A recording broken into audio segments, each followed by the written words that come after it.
नमस्कार, जोहार, मैं संजय और आप देख रहे हैं न्यूज़ झारखंड। चलिए जानते हैं सुबह से लेकर शाम तक की तमाम बड़ी खबरों को। पंचायत चुनाव 2022 कल 19 मई को दूसरे चरण का मतदान। पोलिंग बूथों की ओर रवाना हुए मतदान कर्मी। झारखंड में पंचायत चुनाव के पहले चरण की वोटिंग के बाद दूसरे चरण की वोटिंग कल 19 मई को होगी। दूसरे चरण में 16 जिलों के 50 प्रखंडों की 872 ग्राम पंचायतों में मतदान होगा। इस चरण में कुल 12,648 पदों के लिए चुनाव होगा, जिसमें पंचायत सदस्य के 10,614, मुखिया के लिए 872, पंचायत समिति सदस्य के लिए 1,059 और जिला परिषद सदस्य के 103 पदों पर चुनाव होगा। दूसरे चरण के चुनाव के लिए 16 जिलों में 10,614 मतदान केंद्रों का गठन किया गया है। इनमें से 3700 मतदान केंद्र अति संवेदनशील घोषित किए गए हैं, जबकि 4,451 मतदान केंद्र संवेदनशील हैं। इसी तरह 2463 मतदान केंद्रों को सामान्य घोषित किया गया है। दूसरे चरण के मतदान को लेकर जिलों में तैयारी पूरी की जा चुकी है। सभी जिलों में मतदान कर्मियों को उनके बूथों पर भेजा जा रहा है। मतदान के दौरान कोई गड़बड़ी ना हो, इसके लिए मतदान केंद्रों पर सुरक्षा के भी पुख्ता इंतजाम किए जा रहे हैं। 8वीं, 9वीं और 11वीं का जारी होगा मॉडल प्रश्न पत्र। जाने कब तक होगी परीक्षा। झारखंड में 8वीं, 9वीं और 11वीं बोर्ड के सेकेंड टर्म की परीक्षा के लिए मॉडल प्रश्न पत्र जारी किए जाएंगे। 16 से 30 जून के बीच झारखंड एकेडमिक काउंसिल इसकी परीक्षा का आयोजन करेगा। इससे पहले झारखंड शैक्षणिक अनुसंधान व प्रशिक्षण परिषद इसके मॉडल प्रश्न पत्र जारी करेगा। JCERT ने मॉडल प्रश्न पत्र तैयार कर लिया है। 3 सेट में मॉडल प्रश्न पत्र जारी किए जाएंगे। सेकेंड टर्म में जिस प्रकार 40-40 अंकों की लिखित परीक्षा होगी, उसी आधार पर मॉडल प्रश्न पत्र जारी होंगे। इससे छात्र छात्रा आसानी से तैयारी कर सकेंगे। अभी पहले टर्म की ओमार सीट के मूल्यांकन का काम शुरू नहीं हो सका है। फर्स्ट और सेकेंड टर्म की परीक्षा के अंक जोड़कर और स्कूलों से मिलने वाले आंतरिक मूल्यांकन के अंक को जोड़कर रिजल्ट जारी होगा। रांची में अपराधी बेलगाम घर से 500 मीटर की दूरी पर व्यवसायी से नकदी समेत 4,70,000 के जेवर लूटे। कांड को ऐसे दिया अंजाम। झारखंड की रांची के देवी मंडप रोड स्थित आदर्श ज्वेलर्स के संचालक उदय कुमार बर्मन से बाइक सवार अपराधियों ने हथियार के बल पर नकदी समेत 4,70,000 रुपए के जेवरात लूट लिए। वारदात मंगलवार रात 8 बजे चौधरी नर्सिंग होम के सामने हुई है। घटना के वक्त उदय अपने पुत्र के साथ दुकान से घर लौट रहे थे। घटनास्थल से कारोबारी का घर 500 मीटर दूर है। लूट से पहले अपराधियों ने हवाई फायरिंग भी की है। घटना का पता चलने पर 15 OP की पुलिस पहुंची। पुलिस आसपास लगे CCTV कैमरों से फुटेज निकाल रही है। पुलिस ने लोगों से पूछताछ की है और पीड़ित के बयान पर केस दर्ज किया है।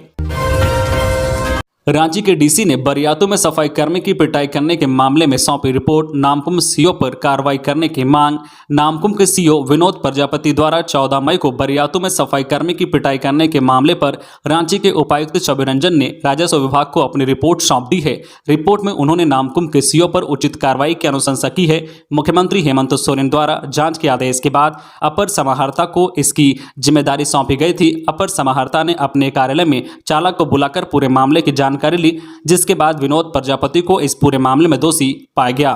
खबरों में आगे बढ़ने से पहले आपसे रिक्वेस्ट है कि अगर आप चैनल को सब्सक्राइब नहीं किए हैं तो प्लीज चैनल को सब्सक्राइब करके बेल आइकन प्रेस कर दे, जिससे आपको झारखंड की हर छोटी बड़ी खबर का अपडेट आप तक पहुंचता रहे। चलिए बढ़ते हैं खबरों की ओर। झारखंड के इन शहरों में बारिश और वज्रपात का अलर्ट 23 मई तक रहेगा असर। झारखंड की राजधानी रांची समेत आसपास के जिलों में अगले 24 घंटे के लिए तेज गर्जन के साथ बारिश और वज्रपात का अलर्ट जारी किया गया है। मौसम विभाग के अनुसार प्रदेश की रांची, धनबाद, जामताड़ा समेत अन्य जिलों में हल्के से मध्यम दर्जे की मेघा गर्जन के साथ बारिश और वज्रपात का पूर्वानुमान है। इसके साथ ही देवघर और गिरिडीह जिले में भी बारिश की संभावना है। बता दें कि मौसम विभाग के मुताबिक झारखंड के कुछ इलाकों में प्री मानसून एक्टिविटी दिखने लगी है। मौसम विज्ञान केंद्र के वैज्ञानिक उपेंद्र श्रीवास्तव के मुताबिक झारखंड में अभी प्री मानसून एक्टिविटीज देखने को मिल रही है, जिसकी वजह से झारखंड के कई हिस्सों में बादल गरजने के साथ बारिश शुरू हुई है। मौसम विज्ञान केंद्र के मुताबिक बंगाल की खाड़ी में मानसून की हलचल शुरू हो गई है। झारखंड में 12 से 15 जून के बीच मानसून के आने की संभावना है। मानसून ने अंडमान सागर और बंगाल की खाड़ी के दक्षिणी हिस्से में दस्तक दे दी है। केरल में 27 मई तक पहुंच जाएगा। अब हरे रंग में दिखेंगे सरकारी स्कूल। शिक्षा मंत्री जगन्नाथ महतो ने दिया निर्देश। झारखंड के करीब 35,000 सरकारी स्कूल भवनों का रंग फिर से बदलेगा। स्कूल भवनों को हरा और ऑफ वाइट से रंगा जाएगा। दरवाजे व खिड़की भी हरे रंग के होंगे। विद्यालय के रंग रोगन में अब वेदर कोड का उपयोग किया जाएगा। रंग रोगन को लेकर बिंदुवार जानकारी जिलों को दी गई है। निर्देश के अनुसार प्रक्रिया पूरी करने को कहा गया है। स्कूली शिक्षा व साक्षरता मंत्री जगन्नाथ महतो के निर्देश पर आशा किया जा रहा है फिलहाल विद्यालय भवनों का रंग गुलाबी है, वही दरवाजा व खिड़की अभी गोल्डन ब्राउन रंग के हैं। राज्य के सरकारी स्कूलों को प्रतिवर्ष अनुदान राशि दी जाती है। यह राशि आवश्यकता अनुसार भवन की मरम्मत, रंग रोगन व सफाई पर खर्च की जाती है। विद्यार्थियों की संख्या के अनुरूप यह राशि दी जाती है। देवघर में स्वास्थ्य सेवा दूसरे दिन भी ठप, अस्पतालों में 24 घंटे से इलाज बाधित। देवघर सदर अस्पताल में मंगलवार को 2 डॉक्टर के साथ मारपीट का मामला अब तक शांत नहीं हुआ है। आज बुधवार को लगातार दूसरे दिन भी देवघर सदर अस्पताल में ओपीडी सेवा के साथ साथ सभी स्वास्थ्य सेवाएं बाधित कर दी गई है। वहीं इस बीच 19 डॉक्टरों ने एक साथ सिविल सर्जन को अपना इस्तीफा सौंप दिया है। डॉक्टरों का कहना है कि जब तक उनकी मांगें पूरी नहीं हो जाती तब तक यह हड़ताल जारी रहेगी। हालांकि इमरजेंसी सेवा चालू है। बता दें कि ओपीडी सेवा बंद रहने से मरीजों और मरीजों के परिजनों को काफी दिक्कतों का सामना करना पड़ रहा है। सिर्फ देवघर जिला ही नहीं बल्कि सीमावर्ती राज्य के विभिन्न जिलों के मरीज भी देवघर सदर अस्पताल पहुंचकर बेरंग वापस लौट रहे हैं, जिस वजह से खासा परेशानी का भी सामना करना पड़ रहा है।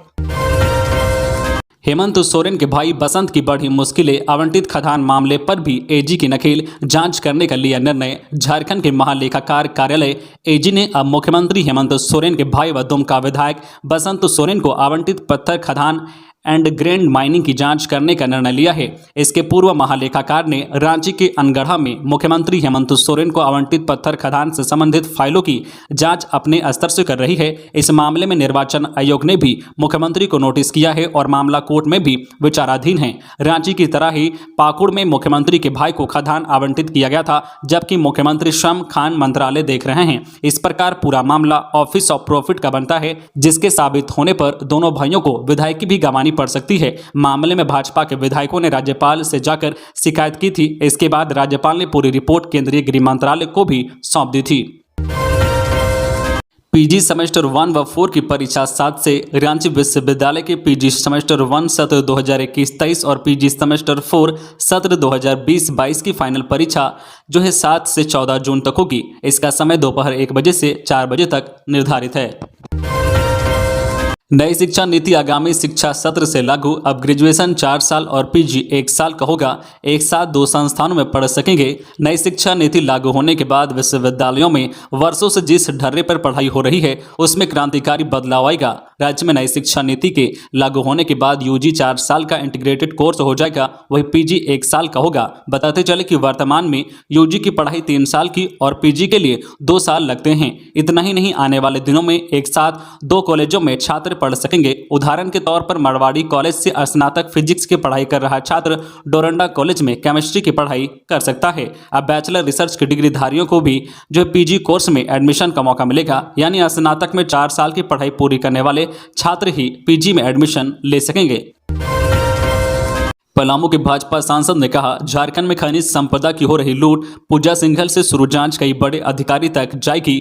झारखंड के पूर्व डीजीपी और पलामू लोकसभा क्षेत्र का प्रतिनिधित्व करने वाले भाजपा सांसद बीडी राम ने राज्य की हालत पर चिंता जाहिर की है। उन्होंने कहा है कि झारखंड में जनता और जनता के हित में कोई काम नहीं हो रहा है। ऊंचे पदों पर बैठे कुछ अधिकारी सिर्फ लूट और भ्रष्टाचार में लगे हैं। इससे देश में झारखंड की छवि खराब हो रही है। ईडी पूजा सिंघल पर लगे भ्रष्टाचार के आरोपों की जांच कर रही है। यह जांच कई बड़े अधिकारी और ऊंचे पदों पर बैठे रसूखदारों तक जाएगी। पलामू सांसद बीडी राम ने मीडिया से बातचीत करते हुए कहा है कि पूजा सिंघल से लेकर पलामू डीसी शशि रंजन तक कई लोगों पर गंभीर आरोप लगे हैं। मामला छिपा हुआ नहीं है। भाजपा की तरफ से तमाम दस्तावेज राज्यपाल को सौंप दिए गए हैं। राज्यपाल को सब कुछ जानकारी है। डीजीपी जैसे ऊंचे ओहदे पर रह चुके बीडी राम जानते हैं कि कोई जांच कैसे होती है। इस अनुभव के आधार पर वह कहते हैं कि जब एक बार फाइल खुल जाती है तो वह बंद नहीं होती है। देर सवेर जांच होती है। जब जांच होती है तो उसका दायरा कई लोगों तक जाता है। हालांकि यह नहीं है कि जिन लोगों के खिलाफ जांच होती है सभी दोषी ही होते हैं। हजारीबाग में होल्डिंग टैक्स वृद्धि के खिलाफ बीजेपी करेगी आंदोलन, कहा पुनर्विचार करे सरकार। झारखंड सरकार के द्वारा नगर निगम क्षेत्र में होल्डिंग टैक्स में की गई वृद्धि को लेकर बीजेपी ने आंदोलन का ऐलान कर दिया है। हजारीबाग सदर विधायक मनीष जायसवाल और भाजपा नेता प्रदीप प्रसाद ने आदेश के खिलाफ चरणबद्ध आंदोलन करने की चेतावनी देते हुए होल्डिंग टैक्स वृद्धि मामले में सरकार से पुनर्विचार करने की मांग की है। धनबाद की गोल्फ ग्राउंड का मंथली पास बनवा भी लिया तो नहीं मिलने वाला बहुत लाभ। सिर्फ सुबह 8 बजे तक ही मिलेगी एंट्री। स्थानीय लोगों का विरोध रंग लाया है। अब सुबह की सैर करने वालों को शहीद रणधीर प्रसाद वर्मा स्टेडियम गोल्फ ग्राउंड से मायूस होकर लौटना नहीं पड़ेगा। विरोध प्रदर्शन के साथ ही लोगों की गुहार काम आई और नगर निगम को अपना आदेश वापस लेना पड़ा। नगर निगम की ओर से मंथली पास की दर 300 से घटाकर 100 रुपए का आदेश जारी कर दिया गया है। अब मॉर्निंग जो है वाकरस 100 रुपए में मासिक जो है पास बनवा सकेंगे। हालांकि जो है मंथली पास बनवाने के बावजूद लोगों को बहुत अधिक लाभ नहीं मिलने वाला है। इसमें भी जो है नगर निगम ने नियम यह लगा दिया है कि मंथली पास सुबह 5 से 8 बजे तक ही मान्य होगा। इसके बाद मासिक पास अवैध माना जाएगा। इसके बाद सभी को टिकट लेना होगा। गोल्फ ग्राउंड की टिकट की दर 15 रुपये प्रति व्यक्ति है। या 6 वर्ष से अधिक उम्र के लिए मान्य होगा। 5 वर्ष तक के बच्चों के लिए प्रवेश निःशुल्क होगा। तो ये थी आज की झारखंड की टॉप बड़ी खबरें। इसी तरह झारखंड की हर छोटी बड़ी खबर देखने के लिए आप हमारे चैनल न्यूज झारखंड चैनल को सब्सक्राइब करके बेल आइकन प्रेस कर दीजिए, जिससे आपको झारखंड की हर छोटी बड़ी खबर का अपडेट आप तक पहुंचता रहे। तो आज के लिए बस इतना ही। हमें दीजिए इजाजत, फिर मिलते हैं नेक्स्ट न्यूज में।